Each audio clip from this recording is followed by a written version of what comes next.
마태복음 1장 18절에서 25절까지 말씀입니다.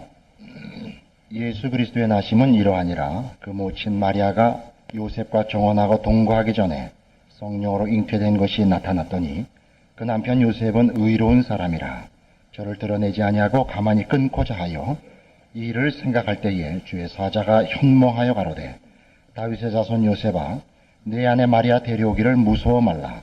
저에게 잉태된 자는 성령으로 된 것이라.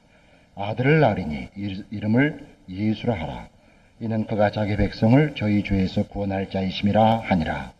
이 모든 일에 된 것은 주께서 선지자로 하신 말씀을 이루려 하심이니 가라사대 보라 처녀가 잉태하여 아들을 낳을 것이요 그 이름은 임마누엘이라 하리라 하셨으니 이를 번역한즉 하나님이 우리와 함께 계시다 함이라. 요셉이 잠을 깨어 일어나서 주의 사자의 분부대로 행하여 그 아내를 데려왔으나 아들을 낳기까지 동침치 아니하더니 나음의 이름을 예수라 하니라. 요한복음 마지막에 보면 예수님의 행적을 다 책으로 기록하면 이 세상이라도 그 책을 두기에 부족하리라 하는 표현이 나옵니다. 예수님께서 하신 일이 많고 예수님의 그 출생과 생애에 대하여 그 기록할 것이 많지만 이 복음서의 저자들은 각자 그 자기가 쓴 글에 수신자들의 특성을 고려해서 어떤 목적과 안목을 가지고 그 모든 내용들을 간추려서 말하자면 이렇게 그 중에서 골라서 복음서를 썼습니다. 누가복음 같으면 그 대상이 일반인입니다. 여기서 말하는 일반인이라는 것은 이스라엘만이 아니라 말입니다. 이방인을 그 염두에 두고 인류 전체를 놓고 쓰고 있고, 마태복음 저자인 마태는 이스라엘 사람들을 지금 대상으로 놓고 이 복음서를 쓰고 있습니다. 자꾸 무슨 얘기가 나오느냐 하면 이 되어진 일들은 다 구약에 이렇게 예언됐던 것들이라 하나님이 우리에게 그 계획을 미리 말씀하셨던 그 일의 성취라 하는 것이 두드러집니다. 그래서 오늘도 이제 이 예수 그리스도의 탄생을 얘기할 때 마태는 요셉을 주인공으로 놓고 얘기를 해요. 누가복음을 보시면 마리아가 주인공입니다. 마리아가 낳았으니까 사실 마리아가 주인공이 되는 게 낫죠. 그러나 마태는 이 요셉을 등장시켜서 그 앞에 있었던 족보와 마찬가지로 이 오시는 메시아가 어떻게 다윗의 왕가를 재건하며 또 하나님께서 이 다윗과 아브라함에게 했던 약속들을 어떻게 이루시는가 하는 것들에 초점을 맞추고 있는 것입니다. 그래서 지금 요셉에게 얘기를 합니다. 21절 아들을 낳으리니 이름을 예수라 하라. 왜냐하면 이 예수는 자기 백성을 저희 죄에서 구원할 자이기 때문이다 이거예요. 영어로 Savior라 그러고 우리말로 구세주라 하는 뜻입니다. 예수라는 이름은 이스라엘 사람들에게는 그렇게 드물지 않은, 아주 흔하진 않아도 그 종종 사용되는 이름입니다. 구약에 나오는 여호수아, 호세아 이것이 다 같은 그 이름들인데 예수라는 표현은 그 헬라어식 표기로서 히브리어를 헬라어식으로 표기해서 발음을 하니까 이렇게 달라진 겁니다. 뭐라 그러면 되나요? 도요토미 히데요시, 우리 풍신수길, 좀 너무 차이가 나지만 하여튼 이렇게 다르게 된 겁니다. 그래서 구약에서도 여호수아니 호세아니 하는 이름은 많았고 뜻은 하나님은 나의 구원이시라 그런 뜻입니다. 여기 이제 그런 뜻으로 예수라 이름을 하라 그겁니다. 근데 이 예수라고 이름을 해야 되는 이유는 22절 이 모든 일에 된 것은 주께서 선지자로 하신 말씀을 이루려 하심이니 가라사대 보라 처녀가 잉태하여 아들을 낳을 것이요 그 이름은 임마누엘이라 하리라 하셨으니 이를 번역한즉 하나님이 우리와 함께 계시다 함이라. 여기까지 천사가 요셉에게 한 말입니다. 그러니까 아들을 낳을 텐데 그 아들 이름을 예수라 하라. 왜냐하면 그가 자기 백성을 죄에서 구원할 자이시고 이 예수는 이사야에 예언됐던 그 임마누엘 예언의 성취니라 이거예요. 그래서 우리가 이 마태가 하고 싶은 얘기를 이해하기 위해서 임마누엘 그 예언에 관하여 찾아가 봐야 됩니다. 이사야 7장입니다. 구약성경 973페이지, 구약성경 973페이지 이사야 7장 1절입니다. 우시야의 손자요 요담의 아들인 유다왕 아하스 때에 아람왕 르신과 르말리아의 아들 이스라엘왕 베가가 올라와서 예루살렘을 쳤으나 능히 이기지 못하니라. 혹이 다윗 집에 고하여 가로되 아람이 에브라임과 동맹하였다 하였으므로 왕의 마음과 그 백성의 마음이 삼림이 바람에 흔들림같이 흔들렸더라. 때에 여호와께서 이사야에게 이르시되 너와 네 아들 스알 야숲은 윗모 수도 끝 세탁자의 밭 큰 길에 나가서 아하스를 만나 그에게 이르기를 너는 삼가며 조용하라. 아람왕 르신과 르말리아의 아들이 심히 노할지라도 연기나는 두 부직경이 그루터기에 불과하니 두려워하며 낙심치 말라. 아람과 에브라임 왕과 르말리아의 아들이 악한 때로 너를 대적하여 이르기를 우리가 올라가 유다를 쳐서 그것을 고나게 하고 우리를 위해 그것을 파하고 다부엘의 아들을 그 중에 세워 왕을 삼자 하였으나 주 여호와의 말씀에 이 도모가 서지 못하며 이루지 못하리라. 대저 아람의 머리는 다메섹이요 다메섹의 머리는 르신이며 에브라임의 머리는 사마리아요 사마리아의 머리는 르말리아의 아들이라도 65년 내에 에브라임이 패하여 다시는 나라를 이루지 못하리라. 만일 너희가 믿지 아니하면 정령이 굳게 서지 못하리라 하셨다 할지니라. 여호와께서 또 아하스에게 일러 가라사대 너는 네 하나님 여호와께 한 징조를 구하되 깊은 데서든지 높은 데서든지 구하라. 아하스가 가로되 나는 구하지 아니하겠나이다. 나는 여호와를 시험치 아니하겠나이다 한지라. 이사야가 가로되 다윗의 집이여 청컨대 들을지어다. 네가 사람을 괴롭게 하고 그것을 작은 일로 여겨서 또 나의 하나님을 괴로우시게 하려느냐? 그러므로 주께서 친히 징조로 너희에게 주실 것이라. 보라 처녀가 잉태하여 아들을 낳을 것이요 그 이름을 임마누엘이라 하리라. 여기 바로 그 임마누엘 예언이 나옵니다. 우선 역사적 배경 설명을 좀 해야 됩니다. 이스라엘은 첫 초대 왕이 사울이었고 둘째 왕이 다윗이었고 셋째 왕이 솔로몬이었습니다.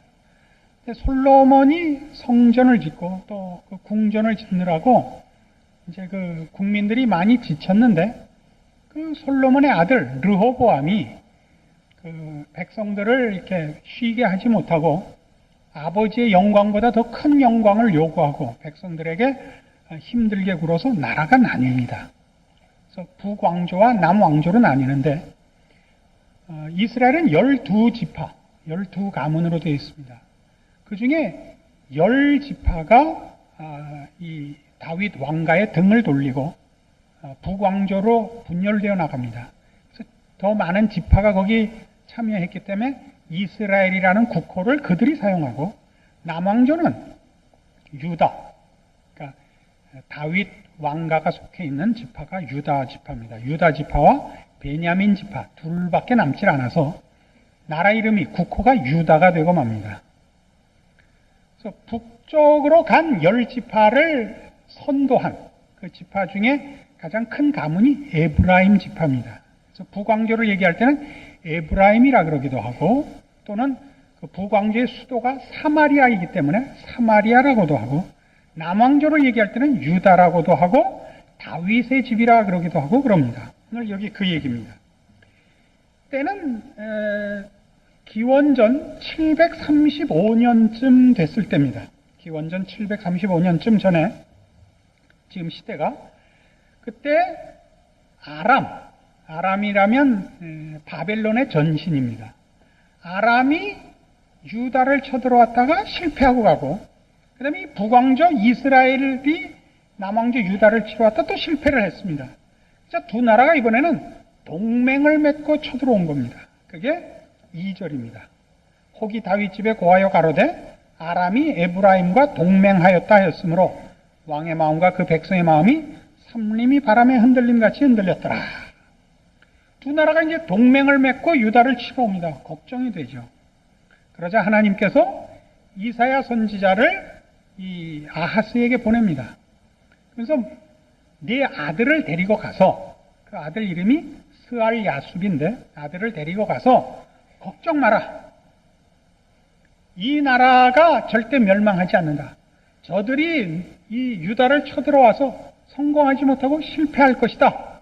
너는 이 말이 믿기지 않으면 징조를 구하라. 아하스가 난 징조를 구하지 않겠습니다. 그래요. 왜냐하면 아하스는 이때 이미 하나님을 의지하지 않고 애굽의 원조를 요청하고 있는 때입니다. 그러니까 하나님께서 이사야를 통해서 너 이미 나를 믿지 않고 세상적인 방법으로 이 문제를 풀려고 하고 나를 신뢰하지 않는데 너 잘못하는 거다. 이사야를 통하여 꾸중하시면서 이 일이 내가 말한 대로 이루어질 거라는 증거를 내가 주겠다. 그래서 준 징조가 보라 처녀가 잉태하여 아들을 낳으리니 그 이름을 임마누엘이라 하리라 이겁니다. 임마누엘이란 뜻은 우리 아까 마태복음에서 나온 바와 같이 하나님이 우리와 함께 하심이라 하는 뜻입니다.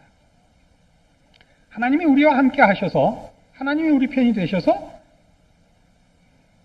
그러니까 지금 유다 왕에게 이 징조를 줬으니까 유다 편에 서시기 때문에 그들을 치려는 아람이나 북왕조 이스라엘의 공격이 실패로 돌아갈 것이다 이겁니다. 하나님께서 이 약속을 주셨을 때 그 표 처녀가 잉태하여 아들을 낳으리니 그 이름을 임마누엘이라 하리라 하면서 보세요. 10절, 16절 이 16자의 6자가 동그라미로 보이는 시력이 됐어요.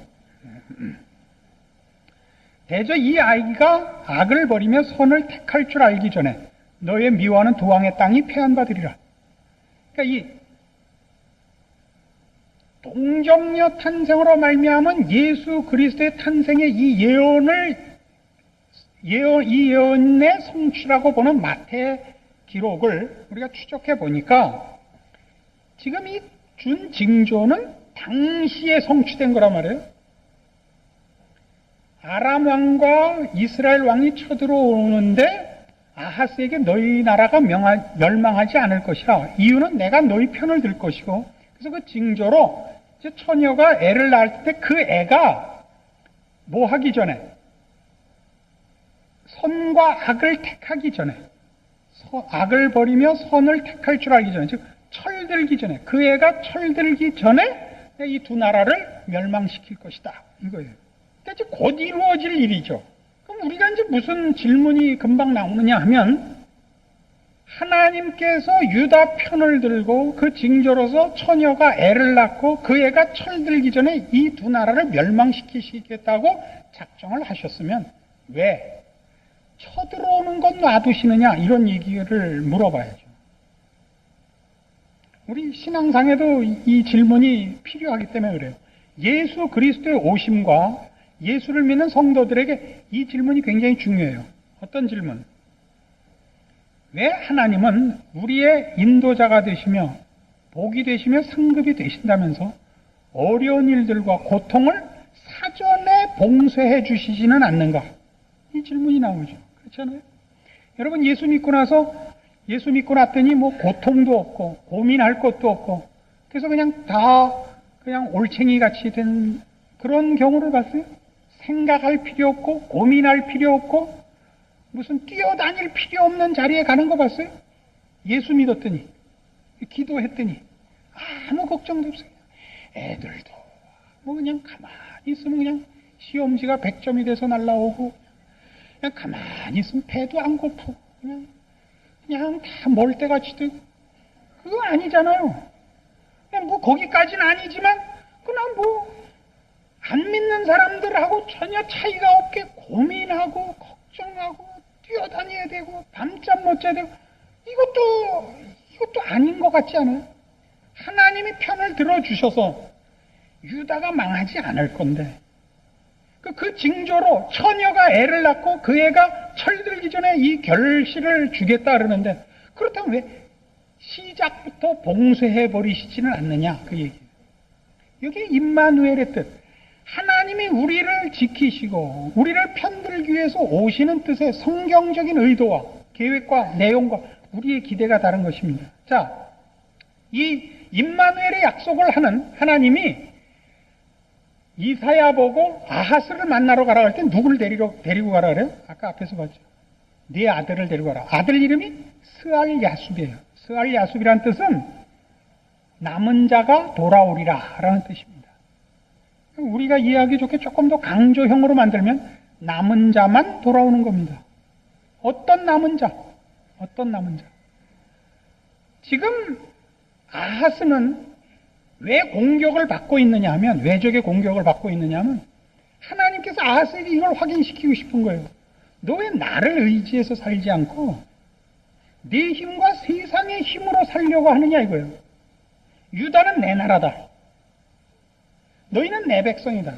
너희는 나를 의지해야 된다. 우리 신명기 하면서 계속 배운 거 아니에요? 신명기에서 강조했던 게 뭐예요? 가나안 입국을 목전에 두고 하나님이 이스라엘 백성이 거듭거듭 확인시킨 거. 너희가 나를 따르고 나를 복종하고 나를 사랑하면 너희가 짓지 않은 집에서 살고 너희가 심지 않은 것 먹고 적군이 너를 치러 한 길로 왔다 7길로 도망가고 이거예요. 그러나 너희가 내 말을 듣지 않고 나를 외면하고 너희 마음대로 살고 나를 불순종하면 너희가 지은 집에 다른 사람이 와서 살고 너희가 심은 것 열매를 다른 사람이 먹고 너희가 한 길로 치러 올라왔다가 7길로 도망가고 그 얘기 안 해요.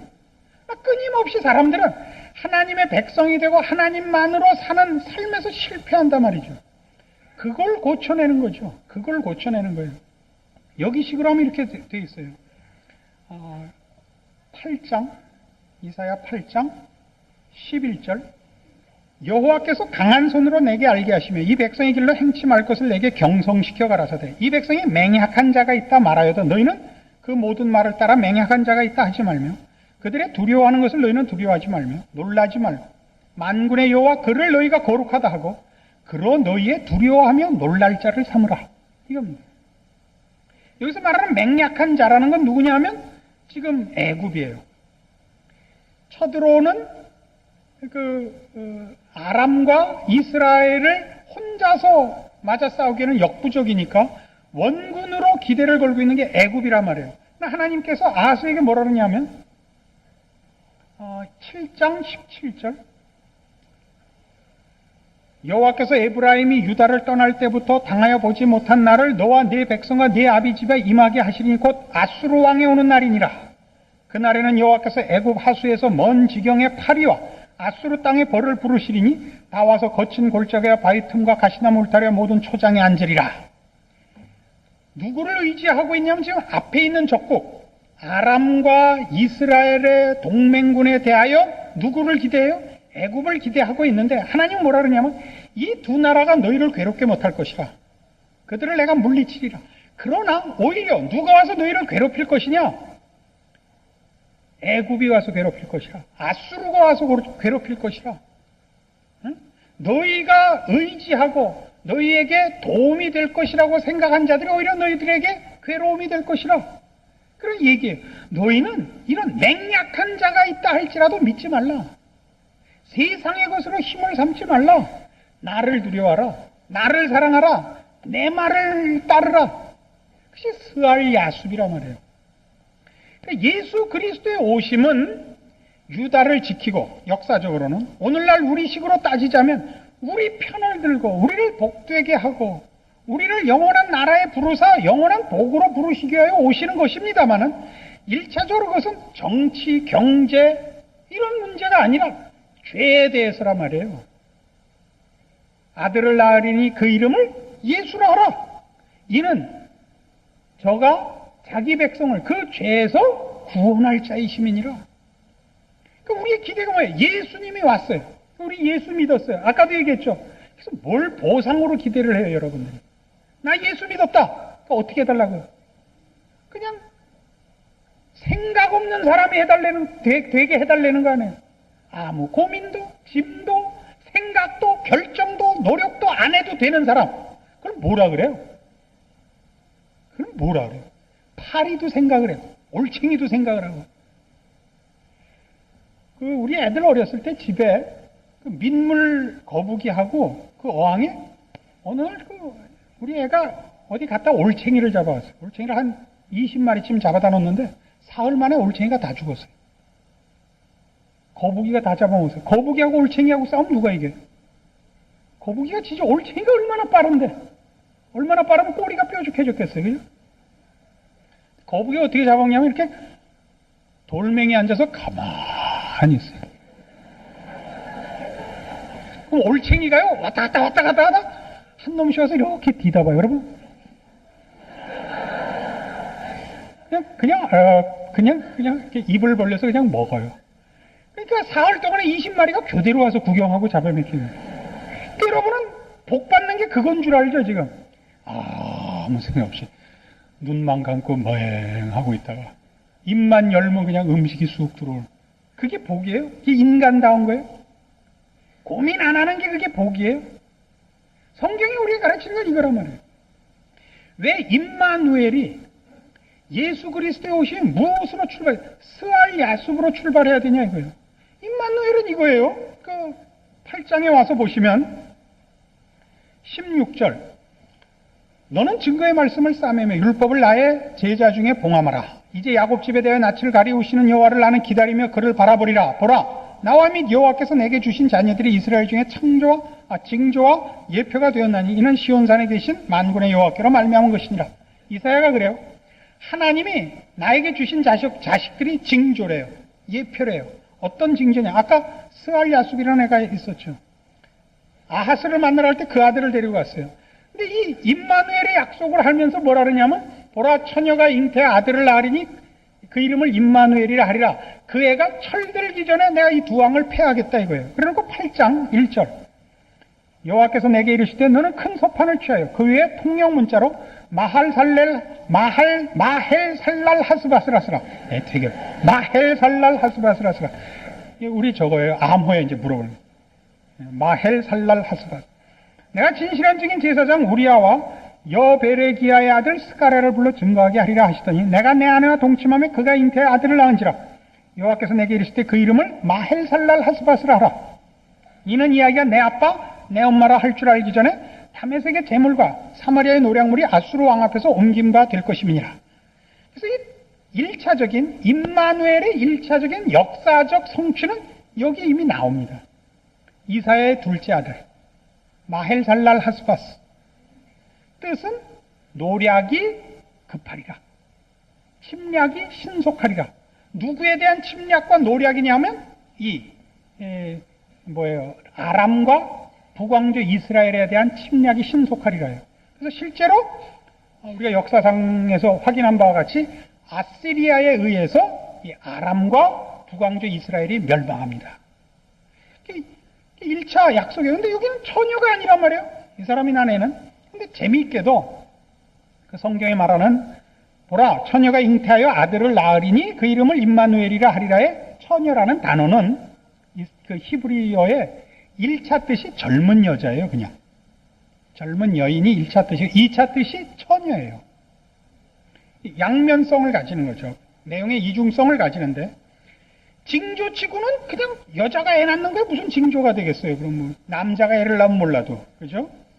그러나 이때는 궁극적인 하나님의 그 약속의 완성까지는 아니란 말이에요. 이 역사 속에서의 성취는 궁극적인 하나님 나라의 완성과 그 일을 위한 메시아를 보내는 일은 아니고 여기서는 그 일의 한 편린을 보여주는 거죠. 그래서 이때는 이사야의 아내를 통하여 난 아들에게 그래서 마헬살랄 하스바스라는 이름을 짓게 하고 이 아이가 내 아빠, 내 엄마라 부르기 전에 말하자면 한 2살 이전에 엄마, 아빠 소리 하기 전에 두 왕이 패한 바 되리라 이렇게 와요. 근데 그 침략이 신속하다는 아람과 이스라엘을 물리칠 이 아시리아는 그 세력이 커지면서 유다까지 치러 오게 돼요. 보세요.